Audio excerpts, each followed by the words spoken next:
Peace. What's happening, good people? We are live and direct on Black Power Media here today for a unfortunate occasion. Today's the day that our good brother Kevin Johnson, who has been on death row for the last 17 years, he's scheduled to be executed. At this time, we are less than 8 hours. In the next 8 hours, he's scheduled to be executed. And many of us have fought on different levels to what seems like no avail. But we're never giving up. It's never going to end. Many of us have been down this road before.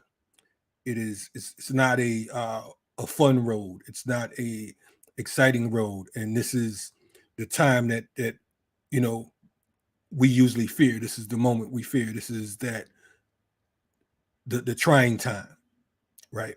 This is when the state reminds us of how powerless we are when we are unorganized. Today, I wanted to invite a few guerrilla intellectuals on. I wanted to invite some folks on who I respect and who always come with a concrete analysis, not hocus pocus, not a lot of smoke. We know that oftentimes, we're in an era where, folks love to pontificate. They love to look good for the camera, the social media likes and, the YouTube likes and all of that type stuff. But it changes nothing in the grand scheme of things. Today, like no other, the struggle continues, and we continue to come with stiff resistance. And in the immortal words of George Jackson, it's war without terms. Today, I want to introduce you to two people who are no strangers to our platform, and they're no strangers to our movement. I want to introduce you today to our brother Dylan Rodriguez, who's over on the West Coast right now, handling business, and Joy James,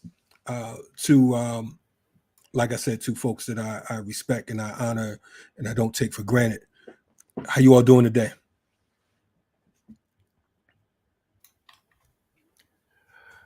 I'm just absorbing the introduction, Kalonji, what it means to be living in a condition of war without terms, in which we're already mourning somebody, and we've been mourning somebody at the same time that we're trying to figure out how we can liberate them from what seemed to be a predetermined execution. So I think we got to think about.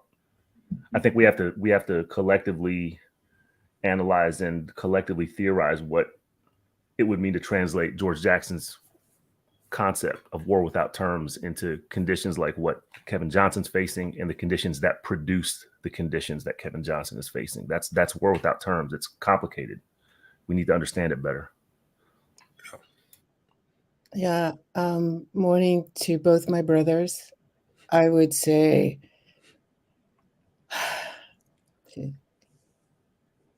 I would say, Kalonji, I would maybe change one word and say that we're not made powerless, but we're made more vulnerable when we're disorganized or not unified. And this like constant drip of death is eviscerating. And so, yeah, I mean, the state wages war without terms. I mean, it doesn't, human rights don't exist, so abroad or inside the US. And so I'm interested in our mutations coming from love, and I'm interested in the longevity of our memory of who we have lost and who we will continue to lose, including parts of ourselves, unless we're willing to become something other than we are in this present moment. Right on. Again, I appreciate you all and your words always. For folks who, one thing that I pride the platform on is constantly introducing our new audience members to the organizers, to the liberators, to the fighters, to the educators.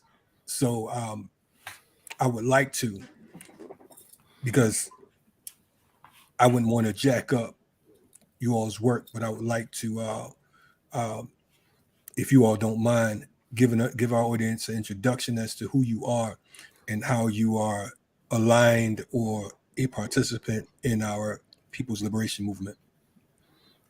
I'll start because I think Joy is my teacher, so I think Joy should introduce second. My name's Dylan Rodriguez. I'm based here in Southern California. I grew up on the East Coast. I'm the kid of two Filipino migrants.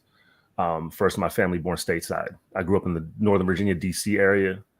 And I think most relevant to this conversation is that I've been directly involved in organizing, co-organizing, doing labor for, thinking about what you could call the last quarter century of an attempt to reinvigorate a militant abolitionist struggle that is in direct continuity with the history of diasporic Black revolutionary politics, which I find is necessary to emphasize over and again in this moment because of the way that I feel and experience the term abolition circulating, especially in academic circles, as it's absorbed and grifted into a form of progressive liberalism. So, and part of that progressive liberalism is to amputate, I think, or selectively absorb abolition in a way that divorces it from the militant, insurrectionist, and insurgent traditions of Black revolutionary struggle. So I proudly work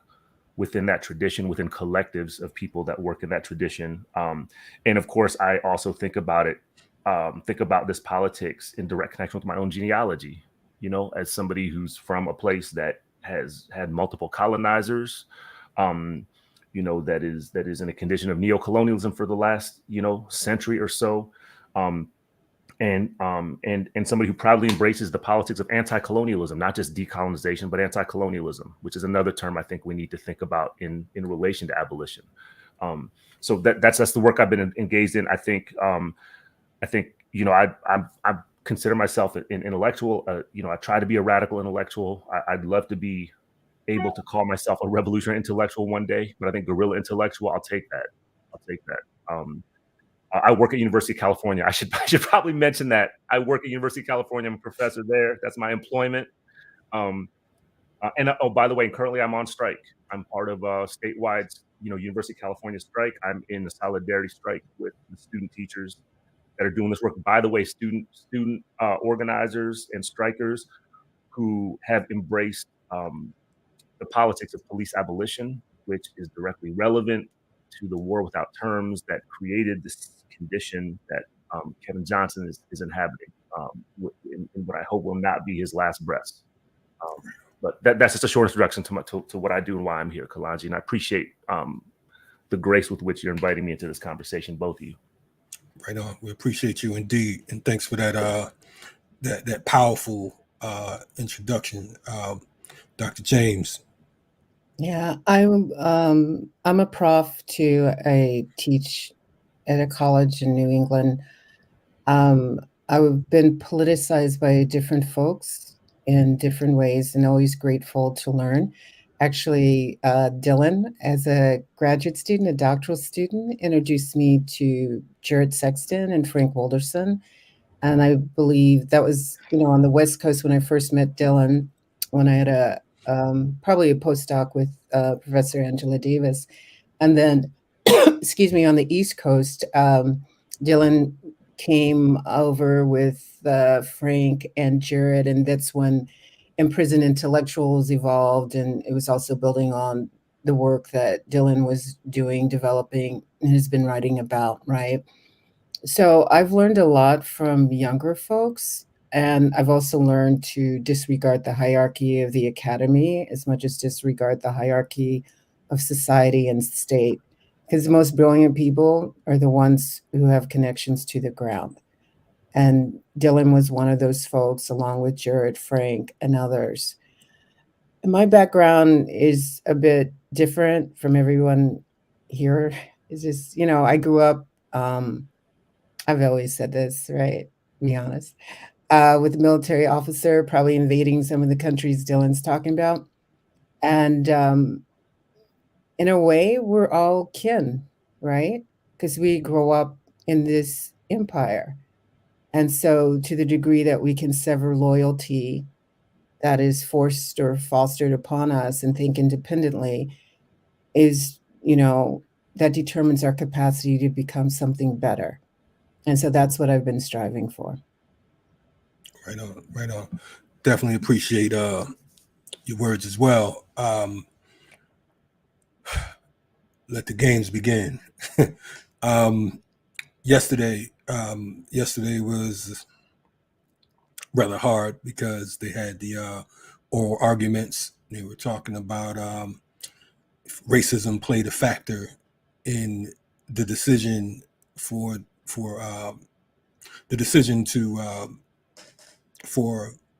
Kevin to receive the death penalty. Did you all get a chance to watch the or listen in?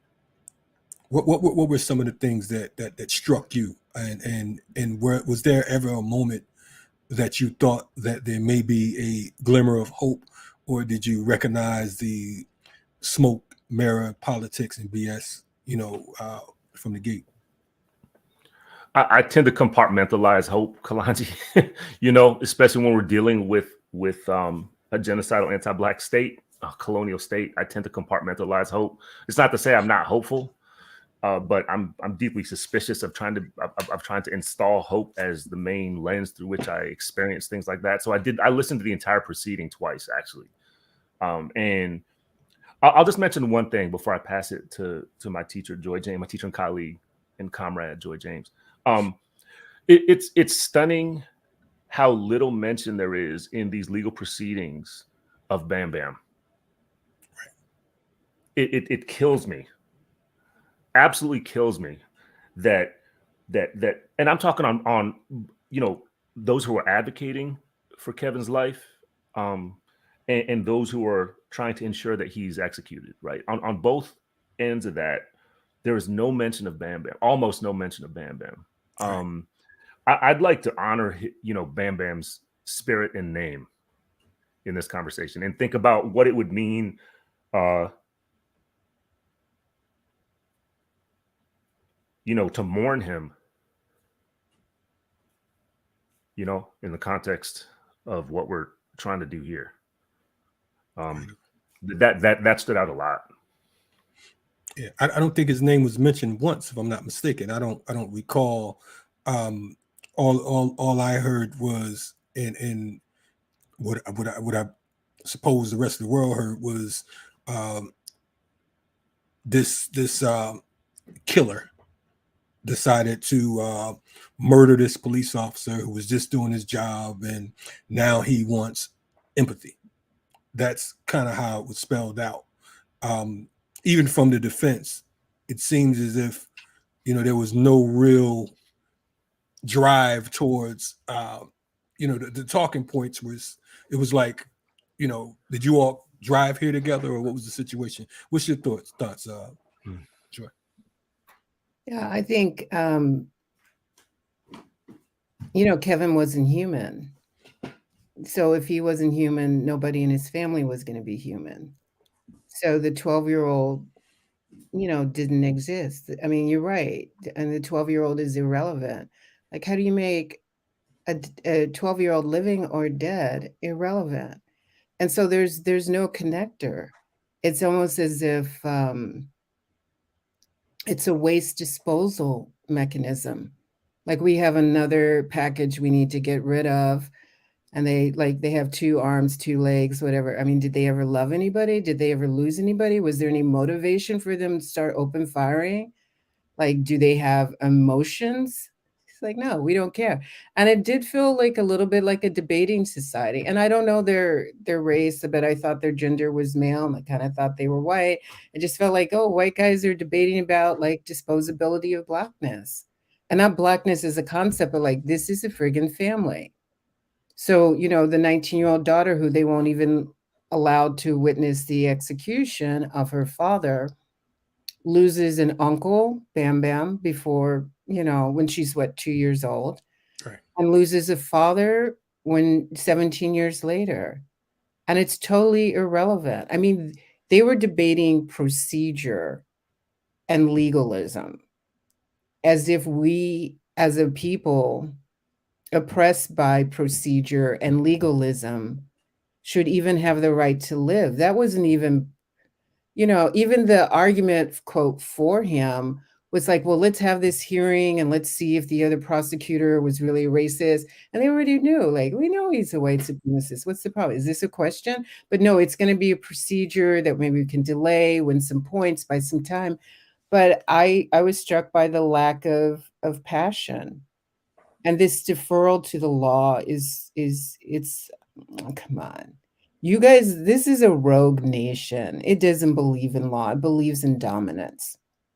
And so I understand you're going to make the argument. I kind of was like, I'm rooting for you here, but obviously this isn't about us being allowed to live. It's about us being able to fit into some definitional norm that allow you to win enough points. And when the adjudicators or the judges were listening, and I was listening to the way they asked their questions, I think it was deceptive. Like you'd like to think, well, she asked this question. I was doing a gender thing. Maybe the women are going to be more compassionate or some, and they're going to like understand and ask a real question that's going to real.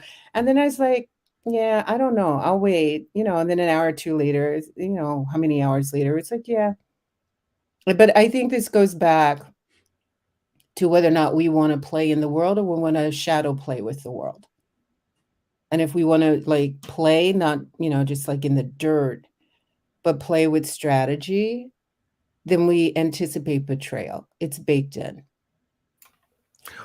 I mean, I'll add one thing to this, which is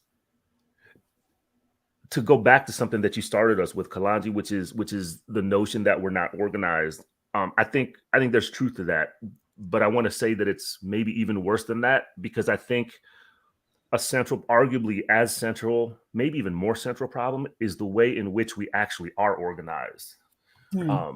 It's deeply ineffective. It invests faith in an apparatus that is only interested in asymmetrical, one-directional warfare that accumulates casualties and normalizes them and legalizes them.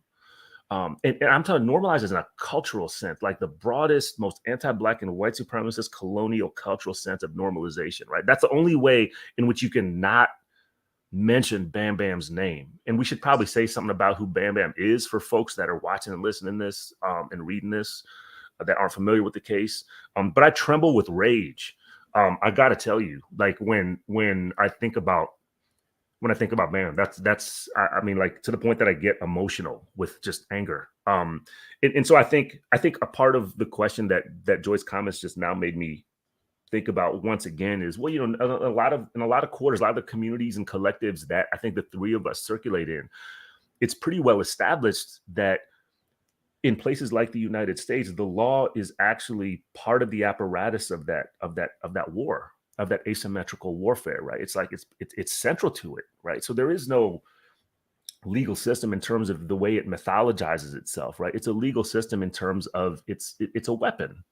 It's a regime. It's a regime of creating and accumulating casualties. So I think part of the question we got to bring forward as we think about Kevin Johnson and what's happened, what brought us here today is to once again ask ourselves, whatever ourselves mean, whoever the ourselves is, what disposition should we take in relation to the law? If we understand it as war, right? If we know everything that Joy just said is true, what's the disposition? And I think there's answers to this, by the way, because we have historical examples of other movements, organizations that took a very tactical relationship with things like the courts and criminal justice and whatnot. I think we're in a moment where folks are not thinking seriously about those historical lessons.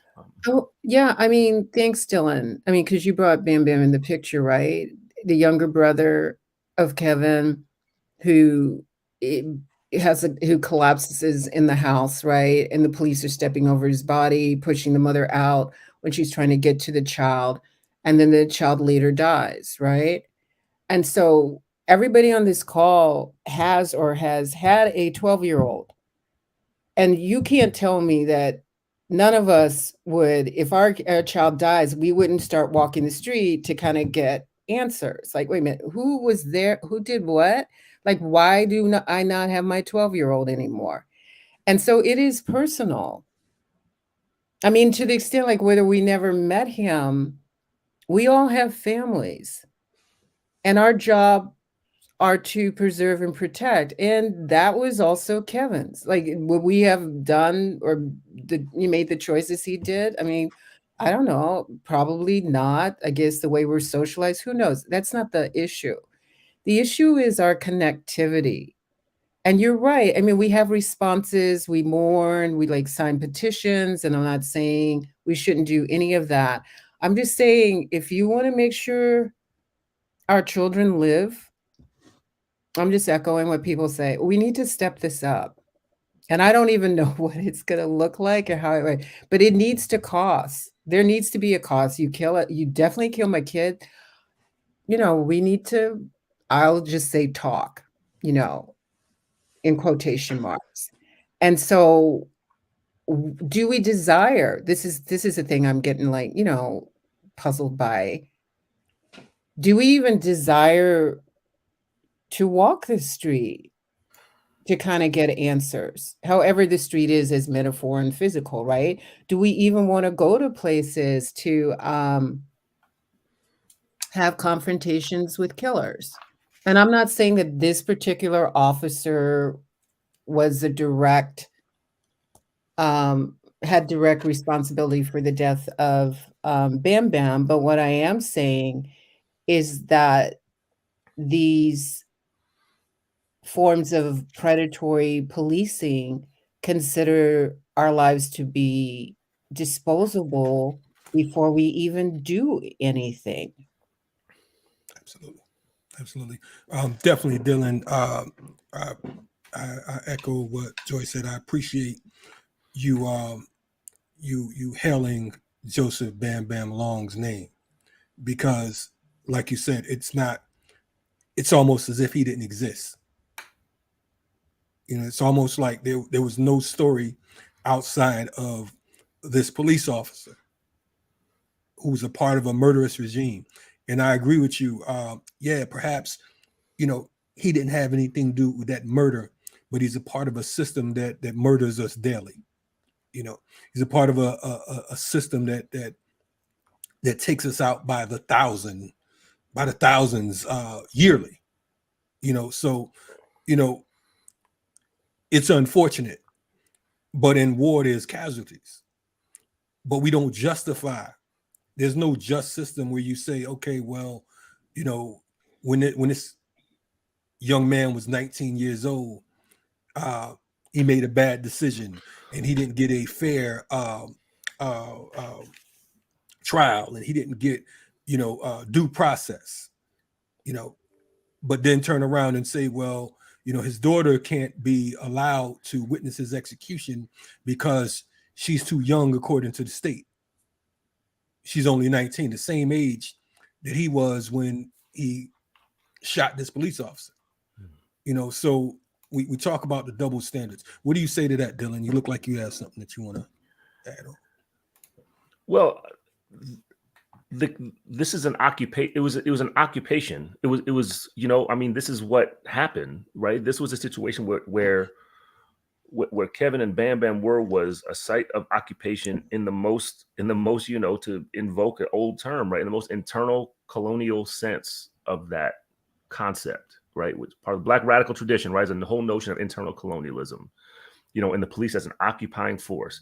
And if you read the narrative of what precipitated Kevin Johnson, firing shots at that officer, firing shots at, at this guy that we say wasn't directly involved with Bam Bam's death, but the police killed Bam Bam.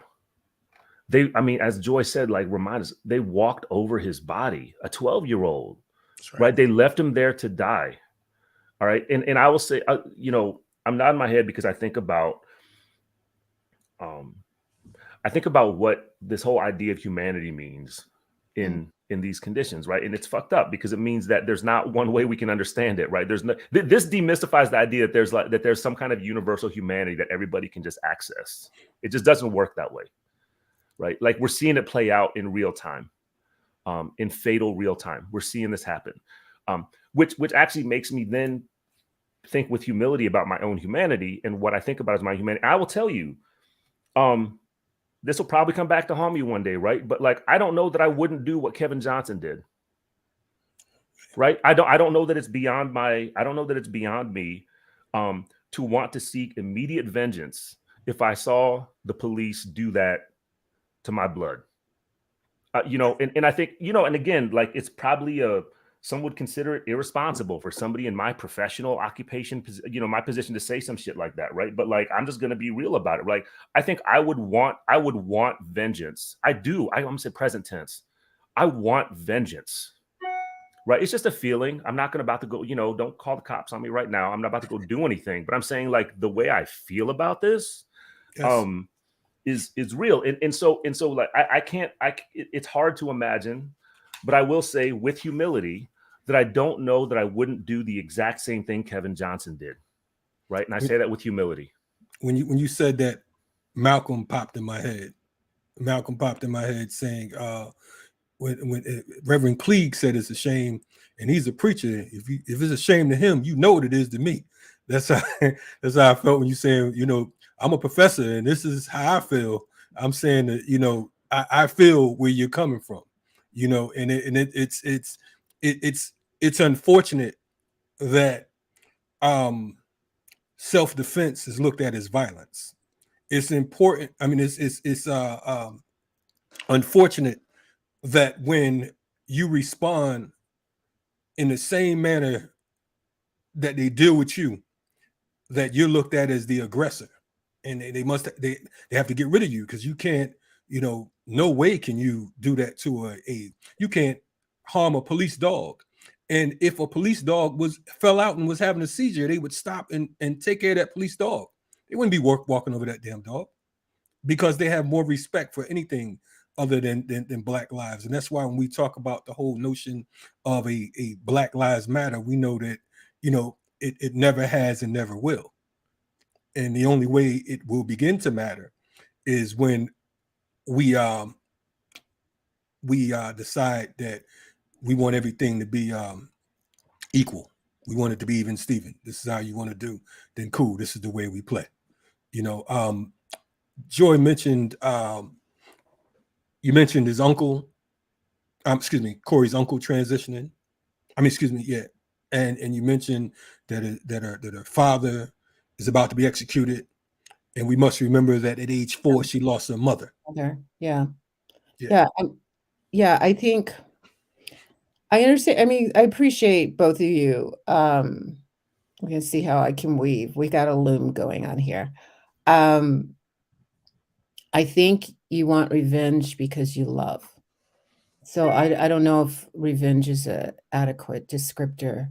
I mean, look, if somebody carjacked, our vehicles, we'd be pissed and like, but it's a thing. But you take out a family member, there's no restitution. I don't care how much money they might eventually throw at you, some monetary. Like in slavery, you were worth less, but now, like in 21st century, we have to take taxpayers' money and throw something else on the table. But it's still, you're not purchasing life. So you take what you cannot restore. This is the whole thing with the death penalty and these police killings. And also, civilians, calm it down already. But you disappear what you can't create. You can't create life. And so I think their swagger in part is, they have some tattoo on some part of somebody that says we don't deserve life. And that is what we're fighting against. The implicit and explicit constant declarations that say we and our family members do not deserve to live, survive, or thrive. Either way, it's like depends. I'll just throw the coin and see, how I feel today, whether or not, it's like who pushes a mother away? And then what pops in my head, and you can say it's not relevant or whatever, it's Uvalde. And I'm from Texas, so I recognize that kind of like militaristic macho stuff going on. But it's like, I need to get through these cops in order to save my kid or my wife who's a teacher. And I was like, you guys are lucky that, those guys didn't cap you. Like when you're tackling and nobody's doing anything. Okay, here's my point. The police are dysfunctional in terms of the preservation of life. That is not their skill set. They are arrogant in the taking of it, and law backs them up. The regime is untenable. It is anti-life, and it sells you security that, I wouldn't even buy that policy. Like what, 6% return rate on solving some freaking crime like that, civilians had to do for you. I think the question becomes if rather feeling bad about our feelings, we would actually honor them and then understand how love is the foundation and then figure out how to build a scaffold from loss. Right on. I want to, since we're fully loaded today, and Dylan gonna get me blackball. No, I'm joking. I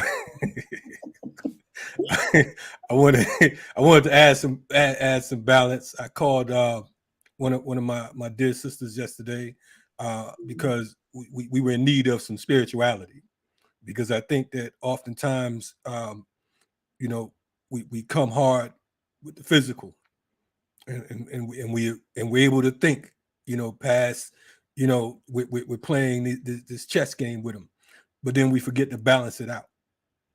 So I called on my sister yesterday, and I want to invite her to the board today, Sonny Patterson, who is a renowned poet and priestess and a whole bunch of other things. Yeah. What's happening, Sonny? How you doing today? Oh man, I'm blessed by the best. No doubt. Glad you come on last minute. Every time your phone comes to me, I'm begging for something. Hey, Sonny. It's something. But it's something. The meeting that I'm in now, just to break away, but it's all centered around the same piece, and that's really on community expansion, community building, and what does that mean to build the heart of community, and what does it mean when in a place like this one, when I think about New Orleans, we have the life expectancy is, something ridiculous when we're talking about this aspect of Black folk and white folk and what that means and what that looks like as we are building, as we are building community. And then again, even from this building and expansion, what does this look like for our hearts? So a real question is, I'm thinking about what the sister just, brought up with this thing of just life in general. And what really does that look like when we're talking about this? We hear this all the time with cities, life expectancy, but what does it mean when we do not expect life? So, we're in these spaces of building community, but at the same time, we have to also build our expectations of community. Quite often we're taught, oh, we shouldn't have any expectations. And it's like, oh my gosh, only a fool thinks that. Only a fool feels that way. So when we're talking about true power, there is absolutely an expectation of life that we have. There's an absolute expectation of justice, an absolute expectation of divine hope, and what that means to, build not just communities, because quite often we hear community and we only think place. But this is about this place, right? This body, and what does that mean to build it? So I'm grateful that we could gather, around our brother Kevin Johnson, and look at it in, from this perspective and from that way. So if I could just pour a little bit of water for him, I would appreciate that. So in this tongue, omitutu, oritutu, iletutu, onatutu, emitutu, tutu eshu, tutu egun, tutu orisha, tutu all the forces of nature. We're calling on all of you, Hashem. We're coming on behalf of our brother Kevin Johnson, that as we all gather and turn our hearts and minds towards him, let him feel supported by this intentional village that has come and that's gathered together on his behalf. We're here to call on all of our righteous and mighty communal ancestors, but most importantly, we're also here to call on the righteous and mighty ancestors of Kevin's family. All those ones that he knows by name and all the ones that he doesn't know by name. We ask that you touch him in a way that allows love to rush through, that allows divine justice to rush through. For we know that the time spent in the belly, it has not been in vain. We know that his debt has already been paid. I'm reminded of my grandmother who would say, she would always say, look, even Jesus was counted amongst the thieves and the criminals. So that's something, because it says that, yes, here is another one, right? This one who people hold very, very high, that's been executed by the state as well, right? So that reminds us that each of us is an exalted Christ in this way. And as a result, we come honoring also Kevin's daughter. I thought about that. And when looking at everything that happened, we're talking about his daughter and not being allowed to see him and be with him in the way that she would have liked, in the way that would have honored him best for her, considering the loss that she has already had to deal with. But we pray that she's filled with memories of him that bring light every time he crosses her mind, every time he comes into her heart. We pray that any generational cycle that had happened before him within his family, that it be ended with him right now, today. Not even just like when, and even as I'm saying this, I'm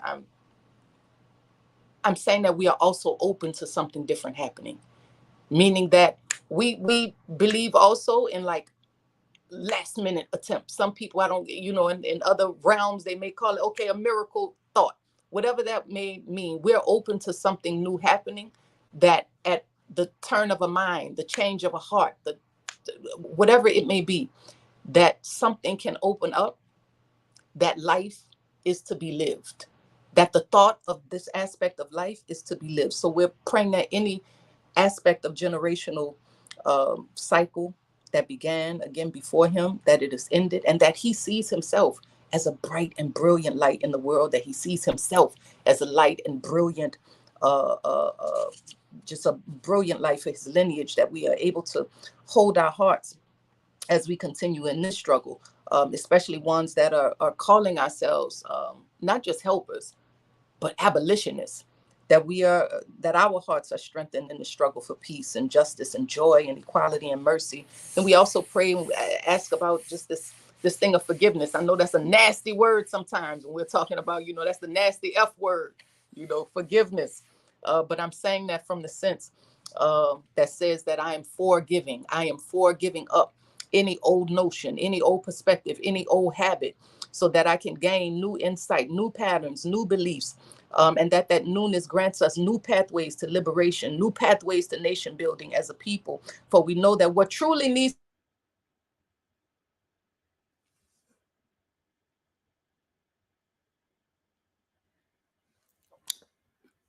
think Sunny is frozen, and hopefully she gets unfrozen. But she's bringing that spiritual work that we need, and we definitely appreciate her energy and what she's been bringing to the table. I think here she is right here. Sunny, you good? Okay, we can see you now. I don't know if you're having technical difficulties. We can't hear her just yet, but I'm sure she'll tap it in. Definitely, one thing that I love about our sister. I think you're on mute now. Let's see if you are good, Sunny. There we go. Okay. I hear and see you. They try to take you out. They try to act like I hear and see you. Right on, right on. Yeah, we were talking about what really needs to be executed. Yes. The thing that really needs to be taken out, right? Which is just, again, this heart absent system of capitalism and this merciless system of colonialism. So, the real part for us as we are doing this kind of, prayer and meditation in the way that that we be strategic, that we are, victorious in all of our efforts to honor the way of the righteous and strengthen us and anoint us and empower our minds. I'm thinking about my grandmother again, who would always say, guide our feet as we run this race. We had songs that really brought this up. So, in the midst of all of this, we're bringing these things together. I'm also reminded of old, work songs and prison songs that would come up. And the first line, of one would say, another man done gone from the county farm, another man done gone. So, in honor of our brother Kevin Johnson, in honor of the time that he has already served, we are just here, to surround him. We are here to hold one another. We are here to be guided by light. And as we are guided, we are offering all of these prayers of good intention so that he can go further, whatever that means for him and whatever that means for his lineage, that everyone goes further into light, that he's welcomed. Just the thought, I hate to, my mouth and my heart doesn't want to speak in final words, if that makes sense. I know. Definitely makes sense. That's why I keep saying that we're open to something new happening here. Yes. Because I don't want to my tongue just doesn't want to say that these are final kind of words. Right. But in the midst of that, what I know about that kind of again, going back to that aspect of forgiveness and giving up old notions, what I know about that is that, again, I keep thinking about these ancestors that come. Every new was once old. So every in and out of this aspect of breath, that again is a new, right? Every blink of an eye is a new.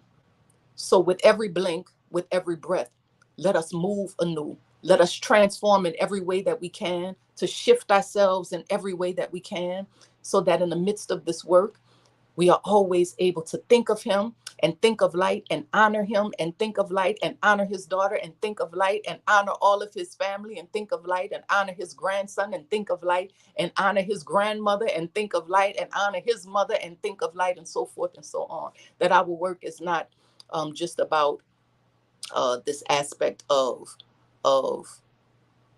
prisons, but it's this aspect of the body and the mind and the spirit and the heart, and what that looks like to build true community. And knowing that we are building true community, what it truly means is that we are building human beings that are equipped for this work that we have to do in the world. So we want to honor and give thanks for our brother Kevin Johnson, and give thanks for the time already that has been served, for his debt that has already been paid. Sunny, we appreciate you stopping through and blessing us. I think that it was a necessary piece to this puzzle, and I know that you're in another meeting, And normally I'll be like, you gotta spit a poem for us. Right. I'm not gonna say it today, but if you find it in your heart. Look, they already called me and text me. Are you almost done? We have it's a health fair that's Right, heal the people.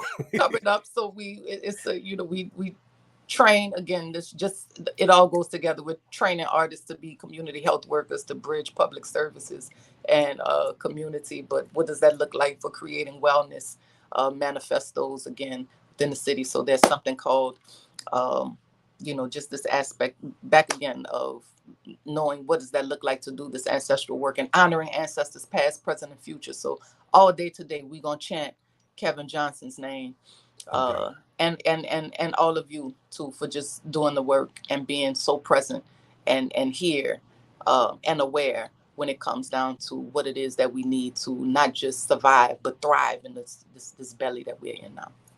Shay, definitely appreciate you and thank the comrades for allowing you to slide away and hang out with us born again rebels.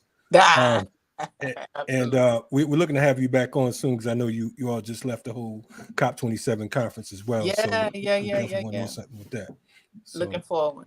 Yes, ma'am. Be safe. Appreciate you, Sonny. Posted on everything that's moving throughout the day, please. Will do. All right, Sonny. Right. Be safe. Appreciate you. Love family. Yes, love you too. That was our sister Sonny Patterson. For folks who just caught the spiritual piece, I implore you to go to YouTube and check out some of her work. She's one of I would argue that for our generation, she would be what the last poets and Nikki and Gil Scott and some of those folks would be to the prior generation. Don't take my word for it. Just go ahead and check out what she has, and you'll get you'll be pleasantly fulfilled. Anyway, I appreciate you, Dylan, and Joy for for being patient for the spiritual piece. No, please. I mean, she's the embodiment of the love we were talking about. Right on. It's just, she just radiates, right? I mean, like we appreciate that she actually made time to join us and, share her wisdom. Yeah. A million Sonnies would have saved Bam Bam, and for that matter, McEntee. Right on. That's the logic. Thank you. There is, as she says, we're interconnected. And we have to stop the violence against us. And that actually calms down every other sector. Not because we were inherently predatory or whatever bullshit they want to project in their movies and, discourse and laws. But because if we are no longer, this may sound a little weird, but I'm going for it. If we are no longer inherently victims, and we also can stop them from victimizing, right, our relations, water, earth, other communities, indigenous, working class, poor, they just have to ratchet down the terror. I mean, everybody benefits if we can. I mean, she was talking about forgiveness, and I got to meditate on that because I can be really, I can get really hard of heart sometimes. It takes me a while, but I think the first thing is to forgive ourselves. It was never going to be a magician. We were going to pull a rabbit out of the hat. It's we got away. We finished empire and we took out white supremacy and capitalism. It was never going to, will never be like that. And I agree if this is where Dylan was going, or maybe he wasn't, so I'll just go there myself. We have these leadership people who are you can be rich and famous and a revolutionary. And I'm I don't think so, right? You can't have everything. So just go for the 2 or the 3 that you actually have. But then stop telling everybody else how to be like you, because there's no way that kind of money and fame tracks a rebel.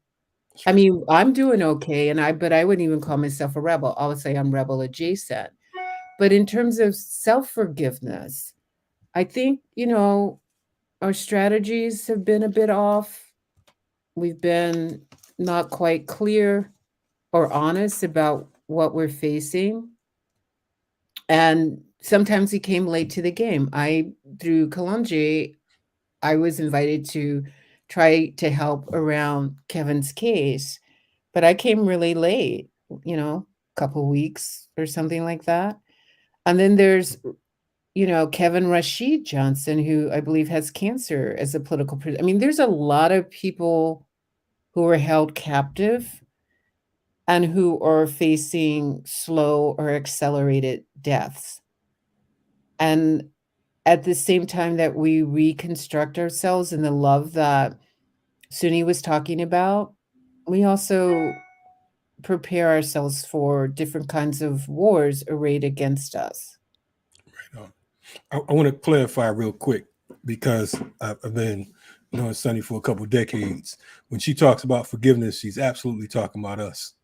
We have no forgiveness for our enemies. We're clear about who our enemies are. And I think that the beauty of when you talk about revolution and you talk about being a warrior, like you said, Joy, it is about love. It is an act of love. It is love, because that is the motivation. That is the fuel to the fight. You know what I mean? Even looking at this case, like you said, we brought up Bam Bam. Kevin's quote unquote crime was out of love.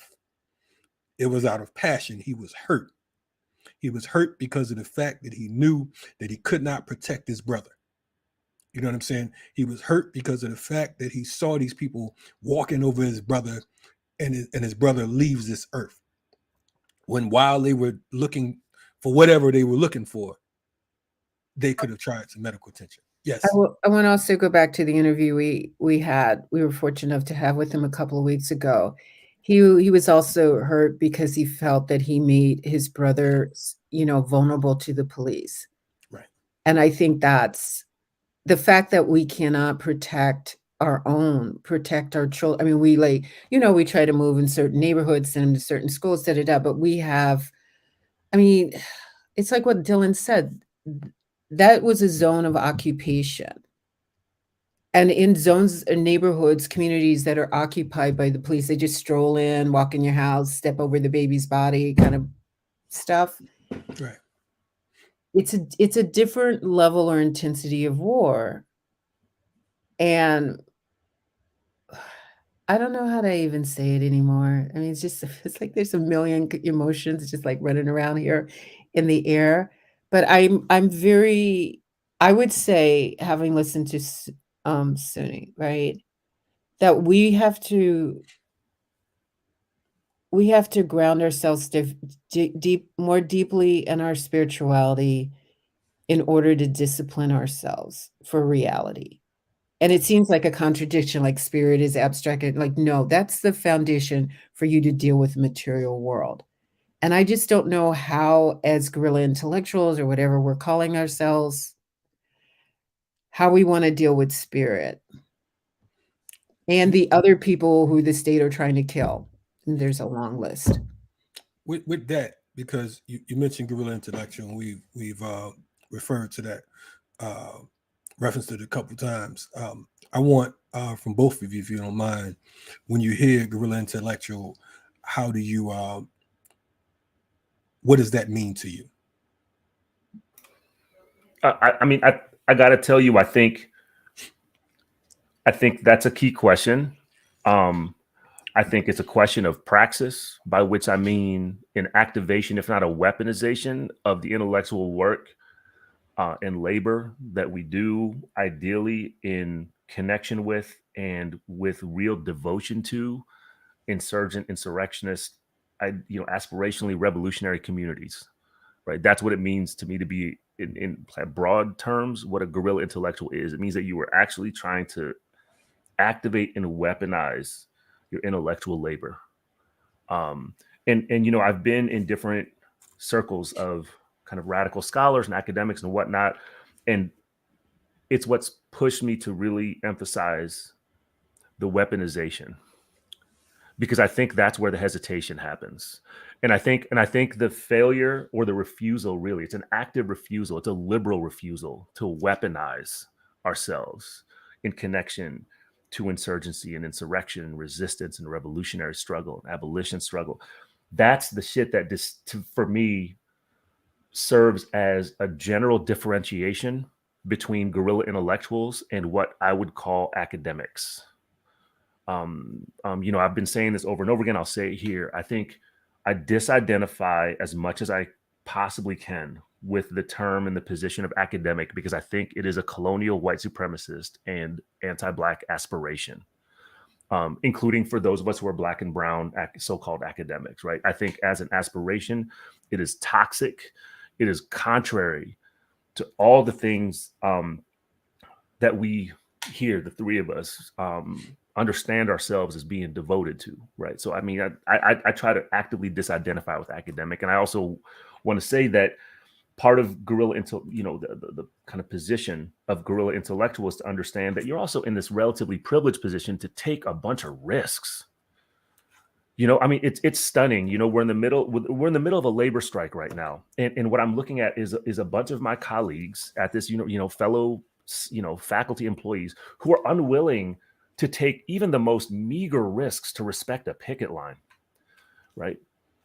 And so if I'm going to be serious about the notion of trying to understand what it means to inhabit that position of a guerrilla intellectual, then I think it means a constant assessment in community with folks like you all, to understand what it means to embrace the risk, that we can take, to understand that intellectuals, people that are in that position, they can do a lot in terms of circulating thoughts and feelings, and forms of analysis and frameworks out into the world that can be activated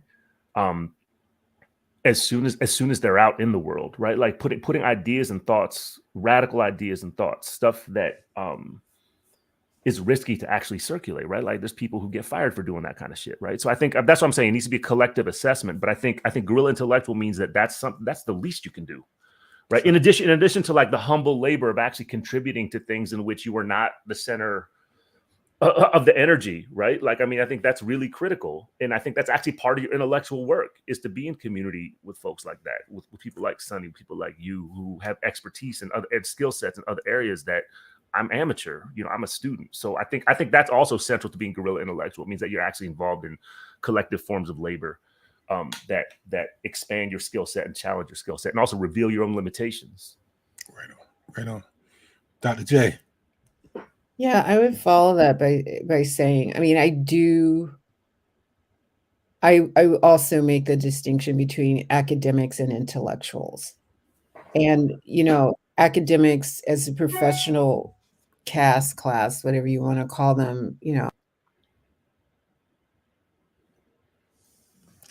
Well, I think we lost Dr. James, but I'm sure she'll be back. But yeah, so definitely I appreciate your answer.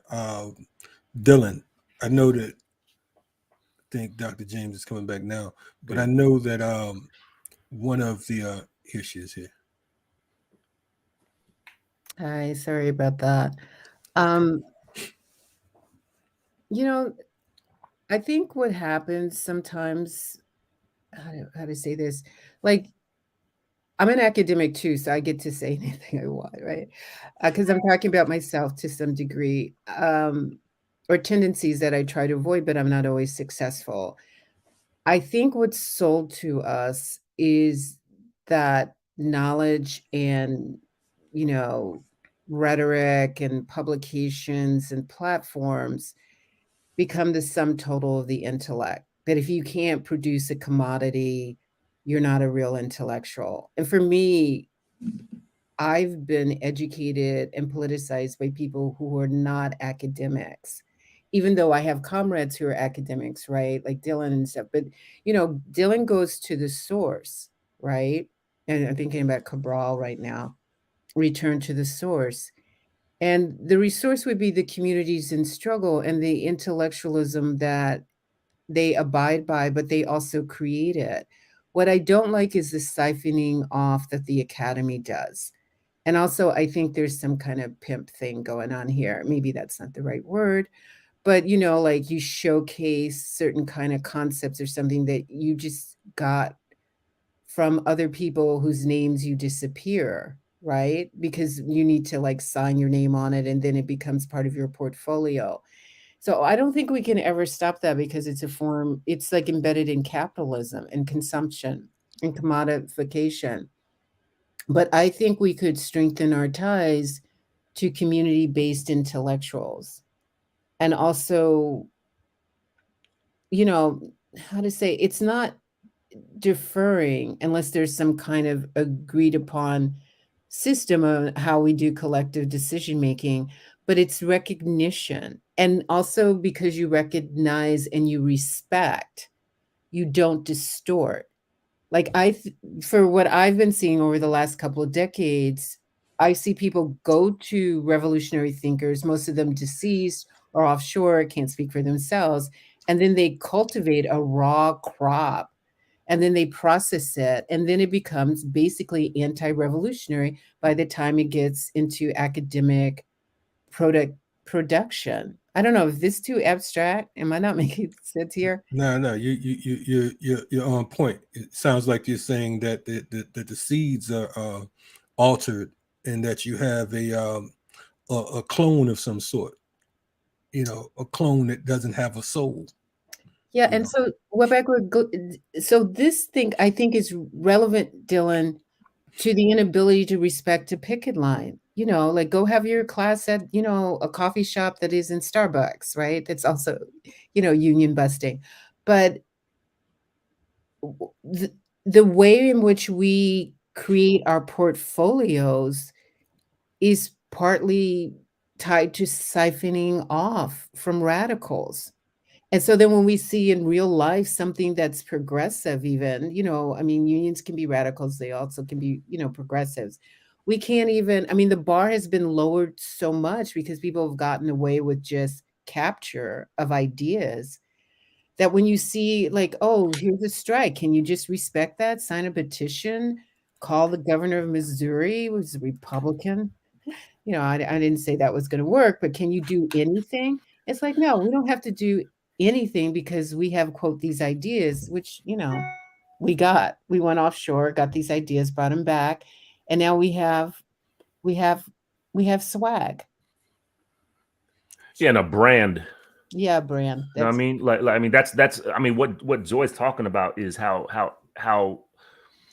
it's not, by the way, we're being hard on academics, which we should be, but it's more than academics. It's activists, celebrity types, it's clout, it's all the clout thirsty kind of folks.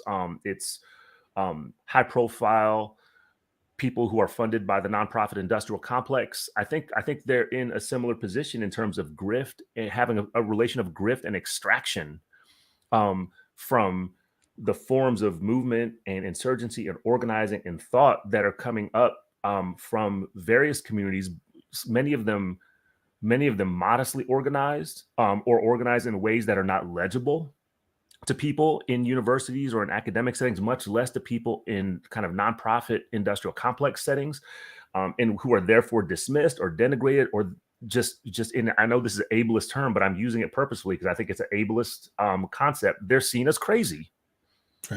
Right. I'm talking about people who are incarcerated, people who are unhoused, people who are sex workers, people who are doing trans abolitionist forms of organizing.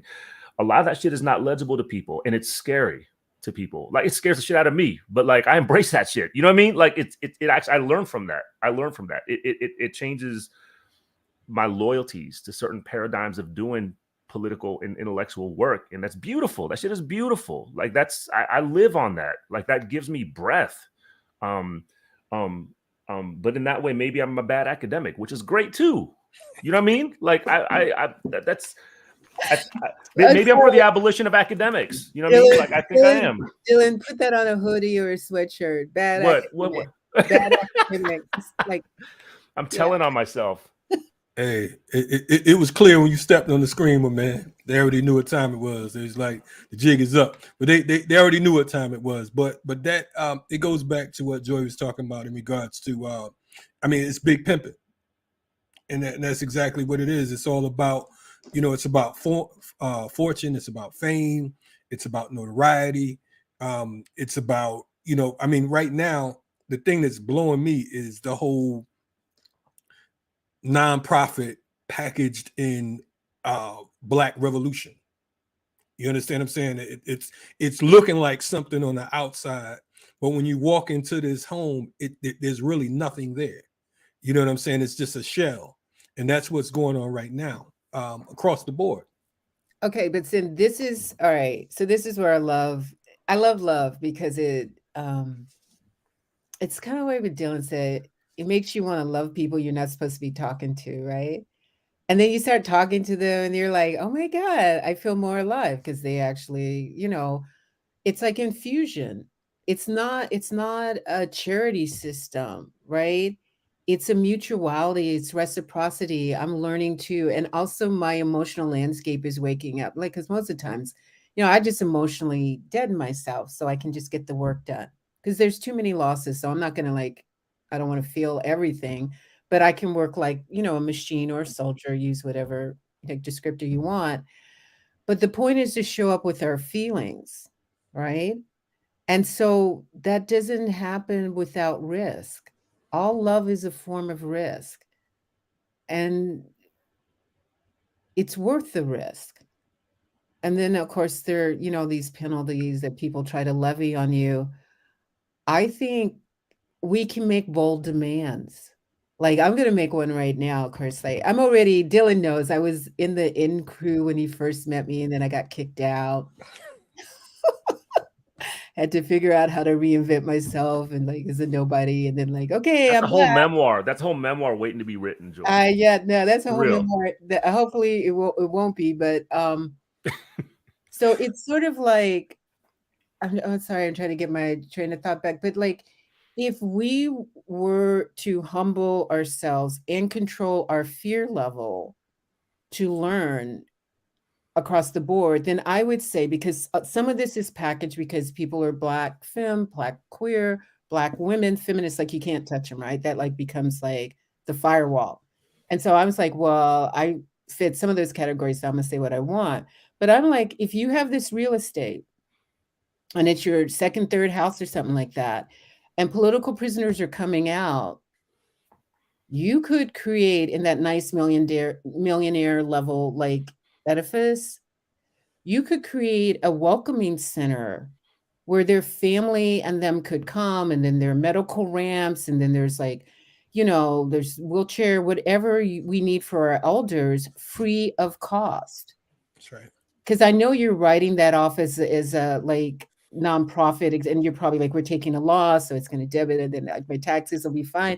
But like, you know, just like say we got property in California, we got property in Canada, we got it here and there. If you're coming out of prison, you know, after decades of being tortured as a political prisoner, we can accommodate in the pool house or the villa or whatever. We can accommodate you and your family for 6 months and cover all the cost. There's nothing that I know of in a nonprofit sector that would prohibit that. You've got attorneys, have them write something up. But I don't hear people asking for that. And I tried to bring that up like months ago with a venerated, maybe I talk too much, I don't care. With a venerated person who did real time, and I respect them and stuff like that. And I was like, well, we know like some folks have all this money and they say they're Black revolutionaries, and just like ask them for real money or real access to property. And that's prohibited. It's almost seen as a criticism, and maybe it is critique, but who cares? Like, I'm gonna go back to what we said, and then I'm gonna stop for a minute.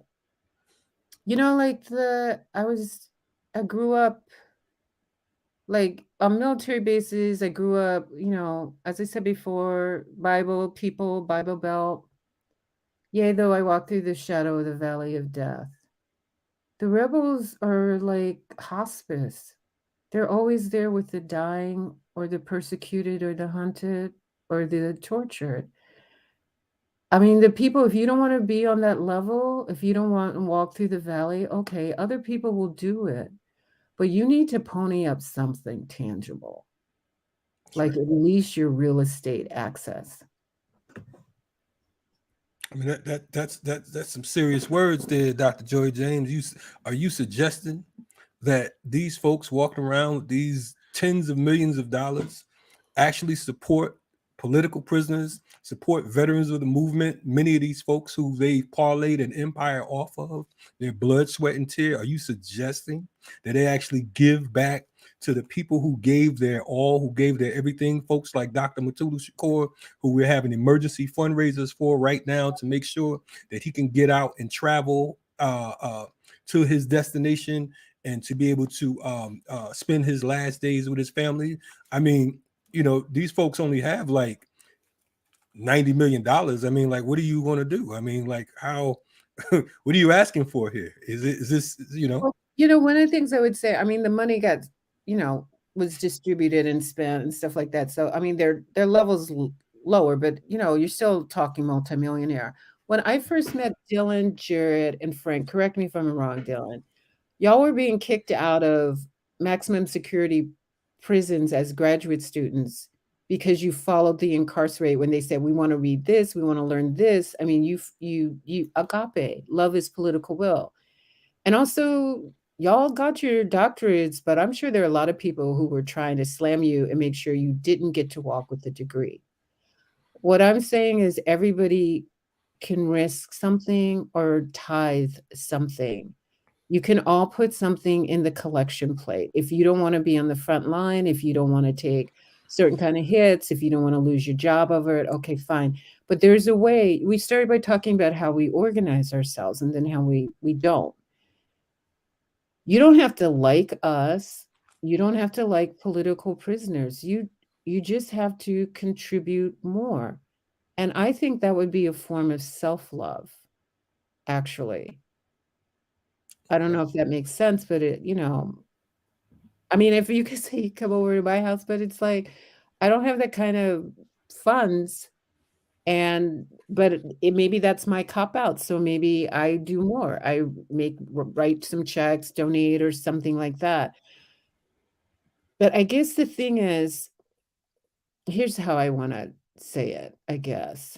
You can't be a celebrity and accumulate and not have a conduit of funds back into the sectors that you use to leverage your profile, including like non-political prisoners, just poor Black people who get caught up by the police. When George Floyd was murdered, I remember listening on WBAI to a Black pastor say, if you kill us, we will kill your economy. I haven't heard anybody say anything like that other than these platforms. And I'm not even saying that academics or celebrity activists have to utter a word.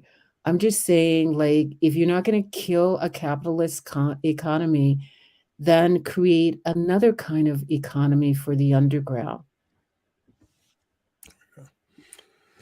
Yes, that was a lot of words right there that made sense. Dylan, you wanna? Yeah, I want to add to what Joy is saying, because so I'm banging on universities, I'm banging on academics, I'm banging on the nonprofit industrial complex, I'm banging on all the people who are clout thirsty and grifting and extracting from movements and insurrections in order to up their profile and, you know, build their own forms of entrepreneurialism. You know, so I'm doing all that. I'm also going to say that all of these toxic and corrupted institutional sites are very much terrains of guerrilla struggle, right? And that's the definition of guerrilla war, right? In the revolutionary sense, is that you understand that you inhabit occupied and toxic territories and institutions, and the responsibility becomes, you know, trying to figure out a way to counter occupy or to inhabit those sites, both above ground and underground, right? Some of us gave up the underground a long time ago because we're in positions that are actually a liability to the underground, right? But in other ways, you know, we're being above ground people, meaning people who are employed by universities. that above ground position can actually do something for the underground too, right? Number one, and this is what I mean by the trains of struggle, universities and the nonprofit industrial complex, by which I mean philanthropy and foundations, those are absolutely sites to be taken advantage of for direct resource redistribution. Right. Universities, no matter what universities tell you, including University of California and other public universities, talking about scarcity and talking about austerity and talking about lack of fund. These are sites of capital, right? Not even wealth and resources, capital, right? I mean, billions of dollars flow through these institutions. People who consider themselves, who aspire to be in the position of guerrilla intellectual against their own hiring as an academic. The bare minimum standard for those who are not wealthy, I'm talking about assistant professors making $70,000 a year, which in some places is not a lot of money. In other places, it's plenty, right? But one political and tactical responsibility, I think, is to find direct ways to redistribute the resources that they can access to people that are in the positions of vulnerability and suffering, financial and otherwise, that Joy is talking about, right? So as soon as people get out of prison, or for that matter, jail, right? For that matter, detention center, I have a line out to multiple communities and organizations that let them know, okay, right now I've got access to X, Y, and Z forms of funding. All you got to do is contact me, and we will put something together that is fully above ground, that is fully legal, and which will allow for in those moments, a relatively significant redistribution of university resources, because that's just not mine. Part of the problem with these institutions, part of the problem with entrepreneurs and academics and nonprofit industrial complex elites, is they view these dirty colonial chattel, sources of capital as their own. Right. You know what I mean? They identify with that, and they identify against their own politics, which is something that we need to just kind of shine some real critical light onto that, right? Some clarity onto that, and understand that the other part of this as well, in addition to redistribution, and this is another responsibility, I'd say this is an obligation. I think, the position of guerrilla intellectual also, I think it also means that, again, bare minimum standard, right? The bottom line is, I think serious guerrilla intellectuals can and must find ways to honor and justify forms of cultural and political insurgency, in revolt, insurrection, and for that matter, violence, that others dare not talk about. Right. I will be marked for the rest of my life by being in a room full of people who identify as radical intellectuals, radical scholars, radical academics, most of whom they didn't even look at me sideways. They just thought I was being childish when I talked about, just in a sentence, because I was frustrated with the room, I talked about how what if we found a way to collectively celebrate when the people burned down a police station. Right. What we found out? What if we just decided to commit to doing that? As it be, and this wouldn't be the first time. This wouldn't be the first time, and it would. And but I'm saying, in particular, in certain sites, especially the ones that were in this kind of North American, U.S. centric, overdeveloped university so-called academic context, right? Like, you're not supposed to do that, right? But I think there's something to be done around insurgency, revolt, and insurrection that is complex, it's rewarding, and it's necessary. And I think it actually needs to be honored, and it needs to be, in some ways, as I think, it's fun on Assata Shakur, Safia Bukhari, and others would say, it actually needs to be justified. Right. I mean, in the deepest sense of the term, of justified. Right.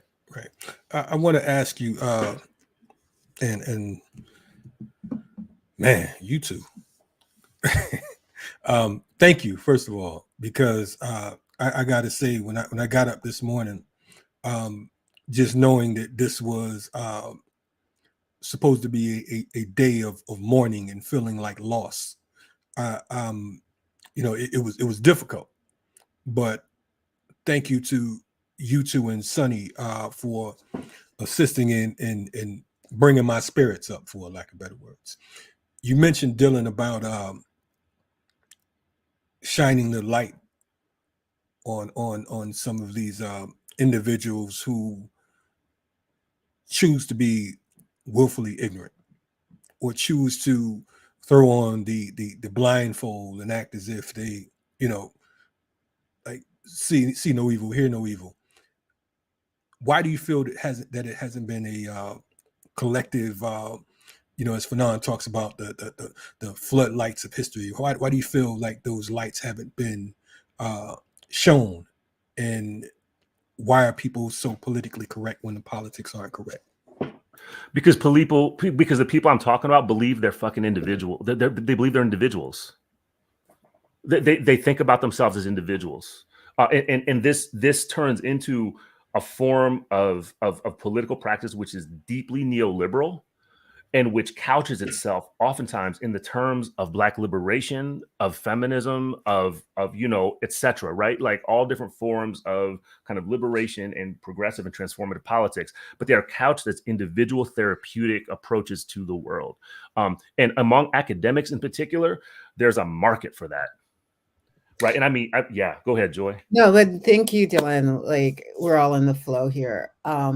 It's what Dylan said. They see themselves as individuals, but it's also what he said earlier. They see themselves as good individuals who earn that money. And I'm like, nah, you didn't. But it's kind of like it becomes proprietary, and then it becomes part of their identity matrix. So there's not even... the humility doesn't exist for a conversation, because then you're seen as just attacking them. Like, you know, I've had like weird, like, not to personalize stuff, but it gets really weird when they want to discredit a critique as an attack, like, because then they personalize it. Right. Like, oh, you're just doing it because you're a hater, or you know, you're used to like this person, now you don't like them, or you're not part of the room, or nobody likes you. I mean, it's like, oh my God, how often at my age do I have to repeat junior high, right? But it's like constant. It's like, oh, please, can we move to the next level? It doesn't go to the next level because the next level would be guerrilla intellectualism. It'd be like, stop playing around. Tell me what the possibilities are for socialism, communism, Marxist analysis, anti-war struggle, right? Hooking up with pods and peoples in other countries, international political imprisonment. What are we supposed to be doing with that? Militarism. Eric Prince has a private mercenary army. He built into a multi-billion-dollar thing. And his sister, you know, Betsy DeVos, was screwing around in the academy, you know, in education, jacking that up. Like, do we have any plans? No, because I'm a virtuous person, because I get to talk about trauma and bad things happen. And, you know, I'm trying not to be snarky. It's just, no, I'm not trying that hard not to be snarky. Don't even try. Welcome home. Come on. Like, thank you. It's just like, okay, stop already, because, you know, if your kids were talking like this, you would like go to your room or go watch something on TV. Just stop bothering me with this stuff, right? But like, you have to hear it from your peers. Right. And then if you don't, like with Dylan, if you're in the room and you say, how about like one thing? I mean, my whole thing is like, well, what if we occupied it and turned into a daycare? But truly, you don't want cribs in a prison precinct. It's just bad vibes in the wall. So I just think of it, if you were thinking about environmental pollution and you had a sewage plant that was polluting the water, you would definitely dismantle that thing, right? So like, think of this as social, emotional, physical pollution, and figure out how this is the thing, like how we would provide our security for our community. See, nobody wants that much work. That's why they can play around. And so you defer to the state. I mean, I've said this before, like, I grew up with these people. They have contempt for the citizenry and civilians because they won't deal with violence. So we're a joke to them. Right. And then the ones who take it seriously, then we're on their list for them to like, oh, we need to watch this one, see what we can do when we can, like, you know, break their kneecaps in some form or fashion. But the people who are the pundits fear violence, so they embed in the state. And I don't care what they say they're doing. They don't want to walk the line. Like, I'm not a revolutionary, I'm not a rebel, but I understand there's a line. And so, I'll inch closer to the line. And the last thing, from Kalonji, I mean, I kind of did want to come on today, right? It's like I'm like sad and weepy, and I'm tired of quote losing, whatever that means. I didn't personally know him, but then once you talk to somebody, it gets personal. And even if you don't, it's still personal. And so I'm grateful for both of you and for Suni and for everybody out there who actually cares, because that makes me stronger. Right on. Definitely. Can I do something that's totally counterintuitive and against my spirit, but which I feel like I need to do? I want to say something to, McEntee's family, which is, I urge you to not think about the death of your loved one as the result of an individual act. Please, if this message somehow gets to them or through somebody else, I feel, and so it's not even about forgiveness. It's just about feel the way you need to feel, but Right. just have a take that does not reduce this to an individual act. So I said it like, that's my act of generosity to the side that wants people dead and probably wants the three of us dead. And if I can, I want to add to what Joy just said, which is some people in the positions that the three of us are adjacent to and maybe also inhabit are decently situated to move against the disciplinary and violent structures of respectability that accomplish so much of the reactionary and repressive liberal bullshit that we are talking about here. I feel like respectability is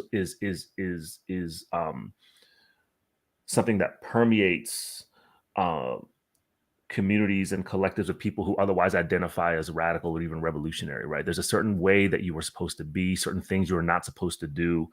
So I find that respectability actually should be one of the strategic targets of destruction, which leads to my second point, which I feel like I have to emphasize in every platform or room or collective I'm part of, which is I'm concerned that in recent times, that among the people who I consider to be my partners in struggle, my comrades in struggle, including us, that we might tend to overemphasize transformative possibility, futurity, creativity, and making. There's no such thing as overemphasizing it, right? But what I really mean is that there's a tend to talk about those things at the expense of talking about the complexity and the creativity and the necessity of destruction. I feel like there's a way in which our folks, however you interpret my saying that, have gone the other way from talking about the necessity and complexity, and for that matter, the creative possibilities that are not just opened up by destruction, but that are already present in destruction. And I come to this point through communities of radical artists, by the way, right? Who remind me that in the process of making art in whatever form, whether it's performance art, material art, visual art, or something else, right? They're the ones who encouraged me to talk about this more, because they said within the process of creativity, we destroy shit all the time. That's right. Right? We could not do what we do without destruction. And so there's no reason to not talk about that stuff as central to world making. Especially if you're talking about liberatory and revolutionary world making, destruction is central to that. And that's what I mean when I talk about celebrating a police station burning, right? I feel like my lane, maybe, I'm not to individualize myself, but like maybe when I say my interpreter is some of us maybe have the lane of talking about that, celebrating the complexity and beauty and the creativity that's already present in those acts of destruction, and have that happening in a productive tension or dialogue with the things Joy said, right? Like what happens once the rubble has settled, once the smoke has cleared. Those things need to be happening together in tension simultaneously all the time. We need to be arguing and debating that stuff. We need to be doing it, long live Kevin Johnson. Like we need to be doing it in moments like this. So we're not just talking about, so we're not limited to abolishing the death penalty, for example, right? We're not just limited to a criticism of that legal proceeding that we listened to yesterday, which was basically a ceremony, right? It was kind of a morbid ceremony, was what that was. It was like what Joy said earlier. It was like a morbid, kind of college debate between people who in their voices, they came off like a bunch of like uppity smart white guys, right? To a great extent unnecessary. They could have kept that, because all that did was to further fool people into thinking that there was some type of chance, or that there was an opportunity, or perhaps justice in this country might truly exist. But just on what you was just saying, man, we got to keep in mind that decolonization involves violence. It's not, you can't decolonize without force and violence, because that is how that was our introduction, and that is what these folks understand. They're clear about it. We can't rap our way out of it. Even with what you were saying with the artists, yes, you have to use creative resistance. You have to destroy their system. There's no reforming white supremacy. There's no reforming imperialism. It cannot work for you. The machine is not built that way. It's not built to produce love. It's not built to produce humanity. It's built to introduce us to domination, destruction, and death. And until we understand that clearly, we'll keep running around. I feel like we're on a treadmill running like 100 miles an hour, going nowhere fast. And also, I'm going to echo both of y'all, right? And hopefully contribute something. I mean, there's this language I've been seeing, like non-reformist reforms, and you can be both a reformer and a revolutionary. And I'm like, fine, I'm not going to, I don't know if this is semantics or not, I'm not going to get caught in that. Like, however you want to label, you go ahead and label. But I'm interested in the intellectual labor and the physical material labor. And I agree. I mean, their whole religions are, praying to Kali, Mother, and others, that destruction is part of creation. Like, you don't get one without the other. I mean, how did we get colonialism and a white supremacist empire? Like, genocidal violence, enslavement. Then we created U.S. democracy, right? It's, as an ongoing project for centuries. And so I don't know how honest we want to be in public. I'm not asking everybody to be honest in public. Like, we're doing stuff on screen, whatever. But I'm not asking everybody to be honest. I mean, there's a way in which you can, it's like the spook who sat by the door, but you don't actually have to move out into the field, right? Like, the film and the book, right? But you can, as Dylan say, infiltrate. Like, whether or not Dylan and I consciously, and I'll just speak for myself, I don't think I consciously infiltrated the academy. I just needed a job, and I don't follow directions, so I can't do 9 to 5. So that just became like, well, this is how I'm going to pay my bills. But then once you're in a zone, and I'm talking to the graduate students now, all the hungry, thirsty people who want to climb those rats, it will eat your soul unless you have an out. You're going to have a little, side door that you could step out of the edifice, do something that is valuable to community and life itself, and understand that life comes with death and that creation comes with the destruction. There's always a dance between the two, and you're going to have to dance in both lanes and with both parties. And so better to do it in a collective that actually has a heart and that is actually manifesting the political will to struggle. To do it as an individual, I would say you're going to be lost, and also you're going to create a persona that's bullshit. Because it's going to be an extension of marketing and whatever people tell you is popular and safe. So I'm back to risk taking, but like here we're doing it like there's 3 of us, like, so we have a tripod or something. Like, do it with other people that you trust will tell you the truth when you screw up, or say, okay, it's scary. So what percentage do you want to do? Nobody's asking you to do the whole thing. But then maybe you build on that percentage as you go forward and you steady yourself. Hey, can I just say too, Kalonji, that when I say wild shit, you know, which I like, I enjoy doing, and I can back it up. You know what I mean?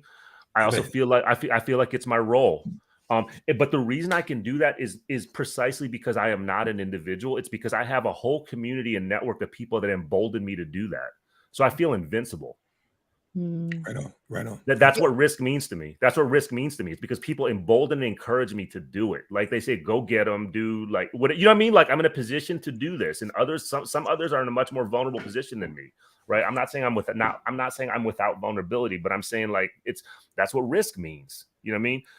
But the reason I feel like it's an obligation to do is because I have communities, networks, you know, groups of people who are urging me to do so, because it makes life more livable in some ways on the other side of that wild Dylan, shit that I do. I'm convinced after this interview that somehow we're related.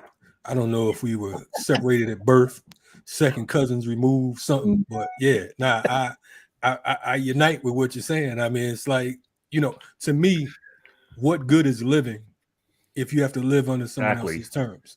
Exactly. Why talk about being a freedom fighter or fighting for freedom when you have to go by these rules and parameters designed by the folks who want to kill you, literally, who intend on murdering you, on eating you? And we're sitting back just hoping, wishing, praying, and we are the prey, you know. So yeah. I also want to say, Dylan, like that you feel invincible, and Kalonji, what you said, like, I'm not going to be your slave. I also feel that you feel alive because you're both loved deeply Yes. by people. Yes. I'm going to go back to love. That's going to be Yes. my wheelhouse here. Thank That's you. why we needed you to bring it back. Thank Dylan you. and I we'd have exploded already, and everything Well, would have been. I mean, there's no way to shine without that love, and there's no way to have courage Yes. in the absence of that love. That's right. And so I would use, I use different language, and this is when I was in the conversation with Selma Terefe and Frank Wilderson like a couple of weeks ago. I was saying, as some Buddhists, not all Buddhists, say that you can use force against violence. And then I was trying to differentiate self-defense from predatory violence. And I think the debate was like, you're just nitpicking here. But this is what I abide by. My capacity to love and to receive love is how I became me in this current moment, and hopefully will evolve as I move to transition off the planet, right? Because if I didn't meet people like y'all, I wouldn't stretch towards anything. You're like warmth and water at the same time. And that's what we have to let the communities know, that we will offer comfort with courage. You don't, the other stuff, if you want to shop all day, that's different. That's not comfort, that's distraction. But what we can give you is our respect and our emotional register as a stabilizer. And then that intellectualism, I believe, kicks in at a higher level. And that's when the guerrilla intellectuals, like, we understand the afterlife of Kevin, the afterlife of Bam Bam, the afterlives of, like, there's like countless, you can't count them, you can't name them, but we're connected to them. And I guess that's what I wonder if that would help calm people down who are too frightened to entertain certain ideas. That's heavy. I'm looking at this, and it's refreshing to me as well, because as Dylan spoke about earlier, folks want to write you off as if something's wrong with you because you're talking about fighting oppression. You're talking about standing up and resisting. So you have to be out of your mind. There's no way possible that anyone in their right mind. And I think that part of that fear is folks looking like, do you see what they do to countries all over the planet? Do you see what they do to individuals in the communities, in the neighborhoods? Do you see what they've done to these political prisoners, folks like Michelle McGee, who's been locked up damn near 60 years? Do you see what they've done to folks like Veronza Bowers, who's been locked up like 49 years, 47, 49 years, and at the same time has been held 17 years past his agreed upon sentence, someone that maxed out and still hasn't been released? Did you see what they're doing to Imam Jamil Al-Amin, formerly H. Rap Brown, Mumia, and so many others? I guess to a great extent, you know, I'll go by, I'll quote Tupac in name in honor of Dr. Mutulu Shakur. And as he said, if you'd walk a mile in my shoes, then you'd be crazy too.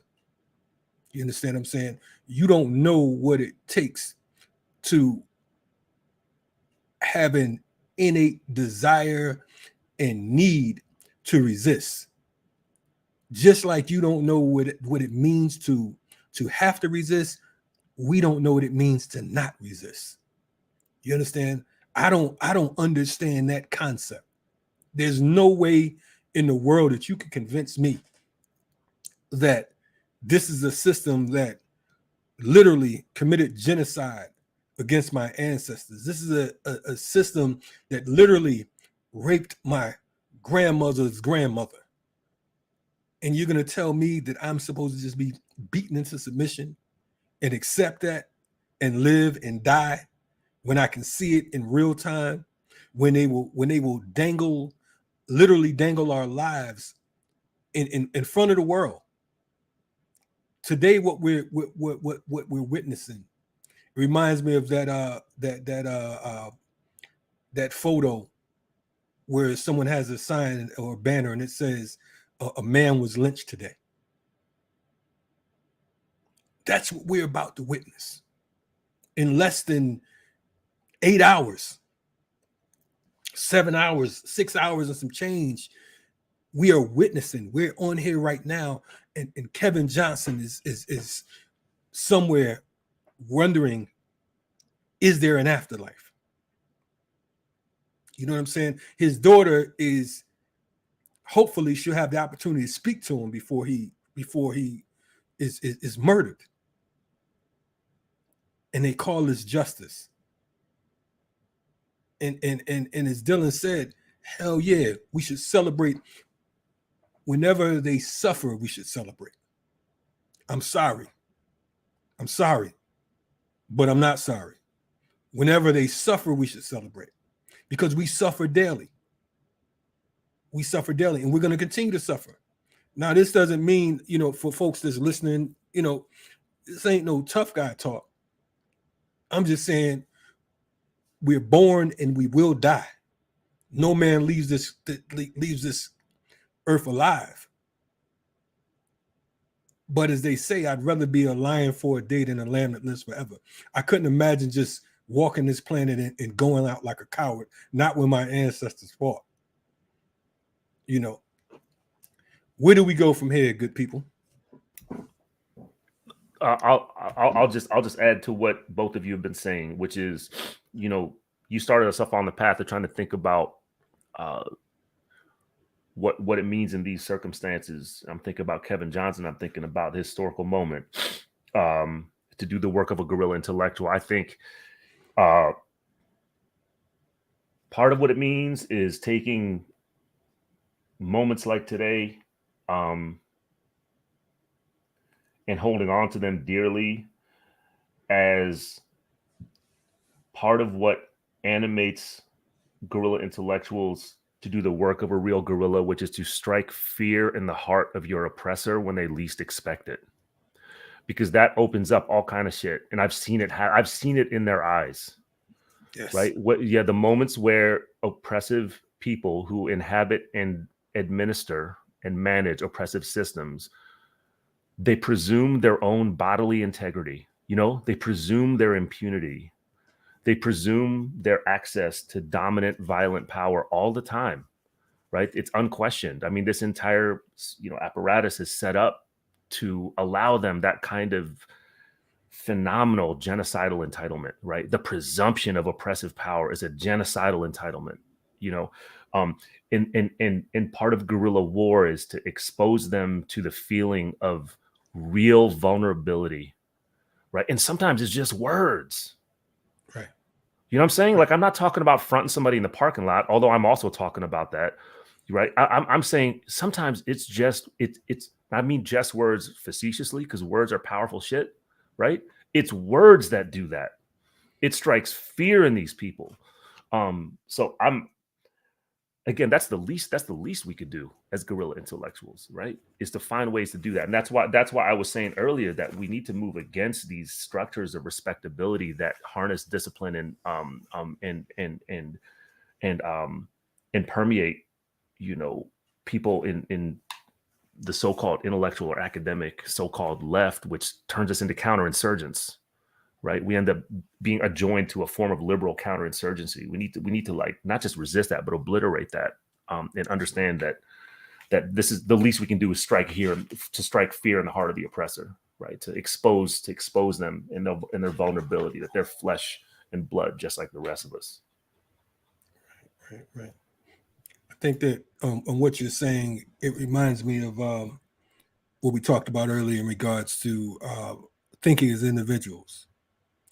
The only thing they have over us is that they think collectively. They understand that they are part of a force. And we're looking to be the savior, the savior concept, the God concept, the individual who comes and saves the day. But they're always thinking collectively, because you hardly get any trouble out of them when it's one of them and two of you.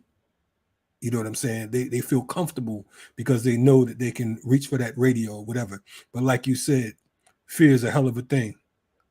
When you can look through a man's eyes and he looks at yours and he understands that, this is a problem. You understand what I'm saying? It's a whole different conversation. You know, because when it's like what Malcolm said, if you want to know he said, I'm the man that you think you are. He said, you want to know what I'll do, think about what you'll do. I'll do the same, but only more of it. That's the attitude we have to have, because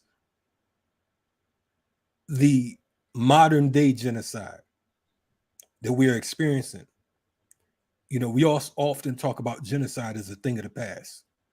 We talk about genocide as if, you know, that's something that they used to do. I was doing a little bit of research just on some of these police murders, and I was seeing that, you know, the reported number was pretty close to 20,000 as far as quote unquote civilians murdered by police since Kevin Johnson has been locked up.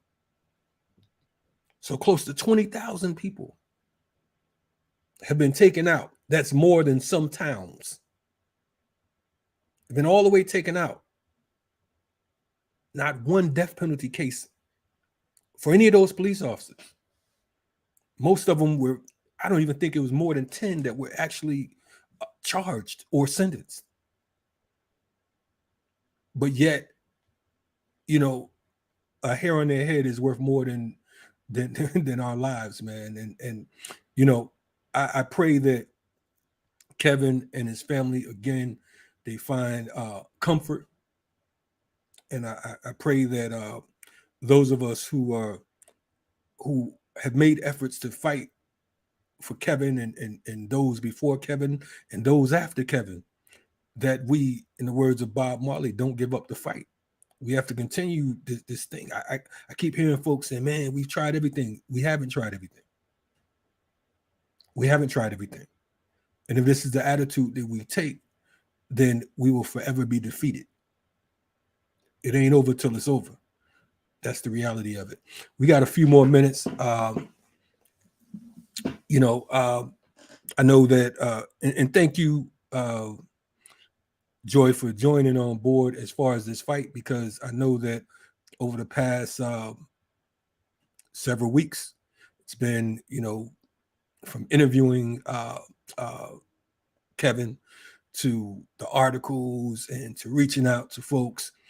Some of these folks wouldn't even listen to me. So I appreciate your efforts and energy. And the same with Dylan,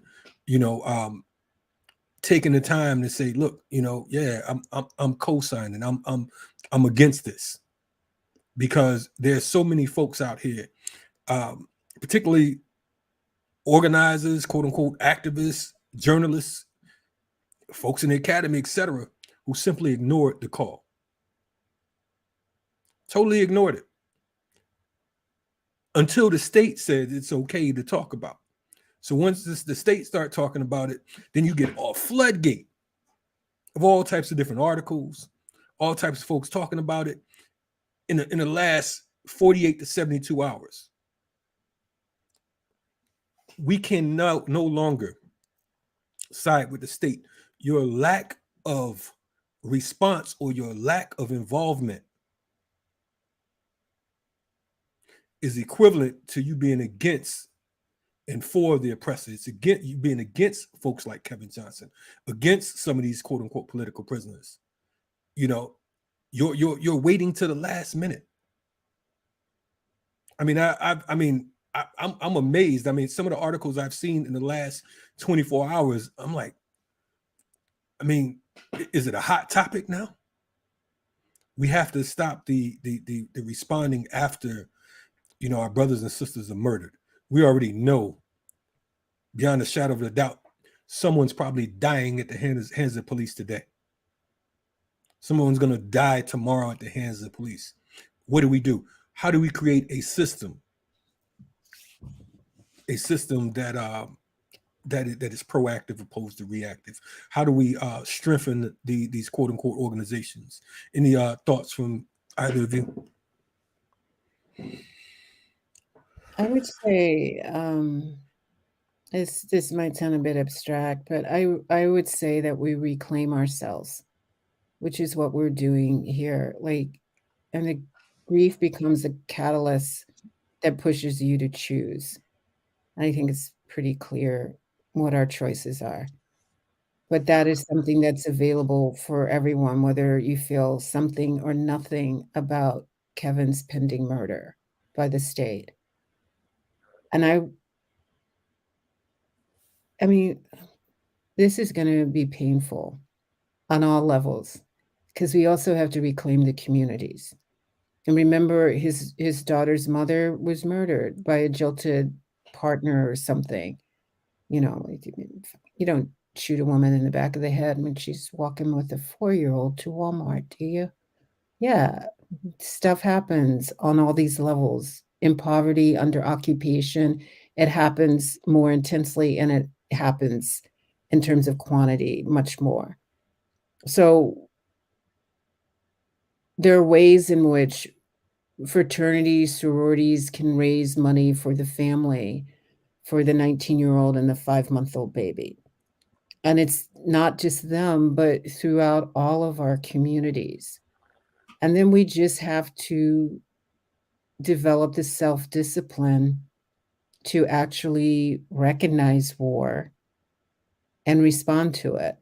And that can come in different forms, but it's on multiple layers or levels. It's the police and it's the self-hatred that we've internalized that allow us to attack our own communities and ourselves. And I'm not deflecting, by, paid assassins, also known as police and military. I'm just echoing that where we stand, it's not on stable ground. And if it could be destroyed and recreated, that would be a revelation. But at the same time, I think it's okay. I don't know if I'm making sense. And I don't like to think I'm not a coward, but here I go. I think it's okay to understand the precarity and why some people would freeze when they hear this discussion, because of their fear. But I just encourage you just to sit with your love and think, what would your 12-year-old or no 12-year-old or 2-year-old or your 80-year-old, like what they deserve in terms of life and dignity. And then you would recognize they deserve it all. And so nothing is unthinkable if it brings life. And the afterlife for us is good for ancestors, but we don't need to start creating like 30-something, 20-something teenage ancestors. It's real. No doubt, no doubt. Thank you for that. Dylan, you want to? I will just add that unless there's a last, second intervention, then Kevin Johnson's daughter Corey is going to be orphaned today, and I just urge, and I'm going to find a way to contribute to this. She needs to be loved and embraced and supported, because the state and the police occupation that induced these multiple layers of death and tragedy and unnecessary loss of life has created another casualty in Corey today by forcing her to become an orphan. So the state is doing that. Right on.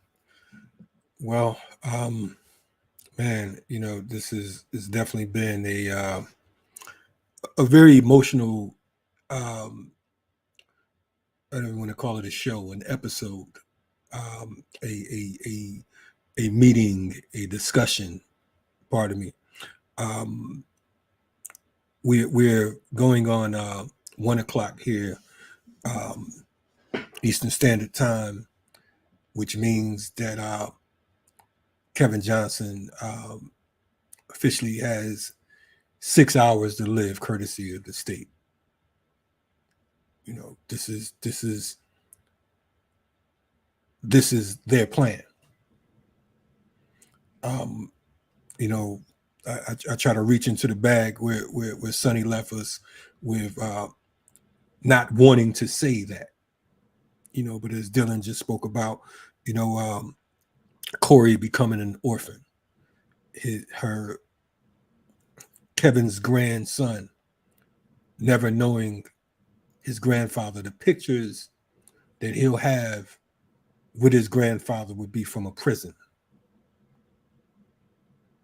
It's the only photos that he'll have of his grandfather. His grandmother gone way before, back when his mother was a child.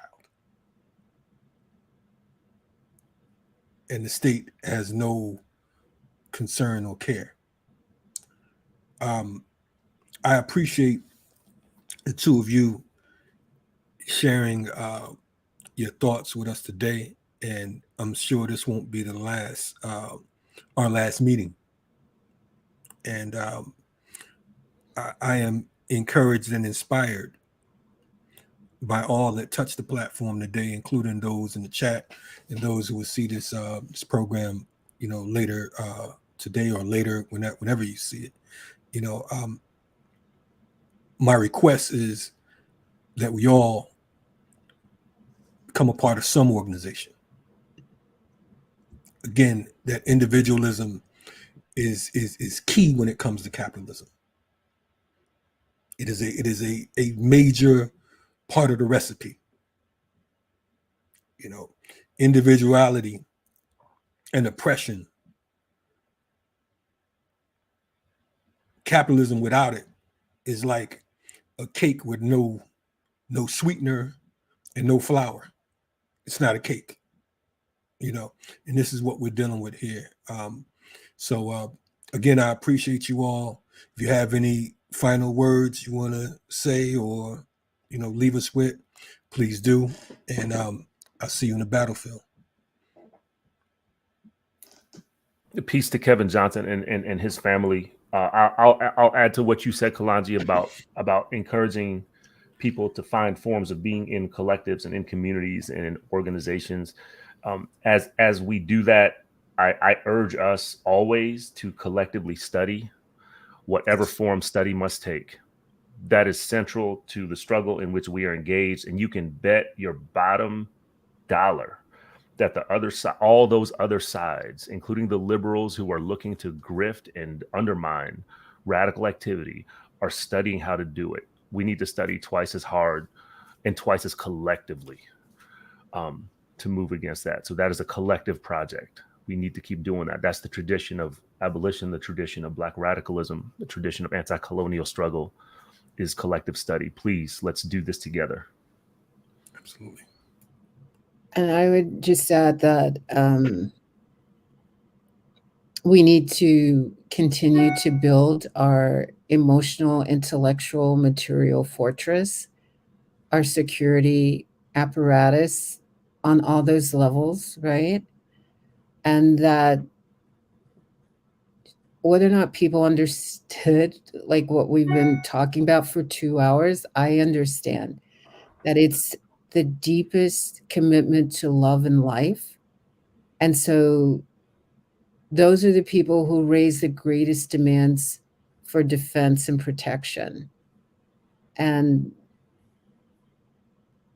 peace to Corey, to the grandchild, to the family, and to the families and the loved ones of all the captives and all the slain. No doubt, no doubt. Appreciate you all coming on again. Thank you all for the viewers. Dylan and Joy, appreciate you all joining us today. I was about to say this evening, but I guess it's still daytime. It just seems like it's deep into the night at this point. And stick around afterwards so I can chat with you all behind the scenes if you don't mind. Thank you all again. Please share.